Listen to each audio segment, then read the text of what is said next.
પાટણ જિલ્લાના ઇતિહાસમાં જિલ્લા પોલીસ વડાને સૌથી મોટી સફળતા મળી છે। તેમાં પહેલીવાર વિશાળ માત્રામાં ગેરકાયદેસર દારૂનો જથ્થો પકડાયો છે। એલસીબી પાટણને ગોપનીય બાતમીના આધારે સિદ્ધપુર પોલીસ સ્ટેશન વિસ્તારના ધારેવાડા ચેકપોસ્ટ નજીક કન્ટેનર ટ્રક રોકી તપાસ કરતા આશ્ચર્યજનક રીતે 16,427 બોટલ ભારતીય બનાવટના વિદેશી દારૂ મળી આવ્યો હતો। આ બોટલની બજાર કિંમત ₹77,11,288 થાય છે। સમગ્ર કાર્યવાહી દરમિયાન કુલ ₹1,02,38,438નો મુદ્દામાલ કબજે કર્યો છે।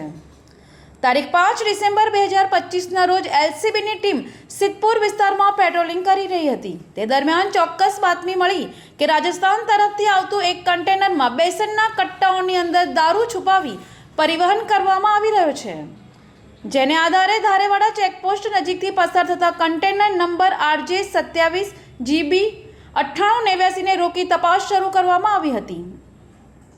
તપાસમાં જાણવા મળ્યું કે કન્ટેનરમાં 684 બેસનના કટ્ટાઓ રાખવામાં આવ્યા હતા, પરંતુ તેમની વચ્ચે ભૂસાથી ઢાંકીને દારૂની બોટલો છુપાવવામાં આવી હતી।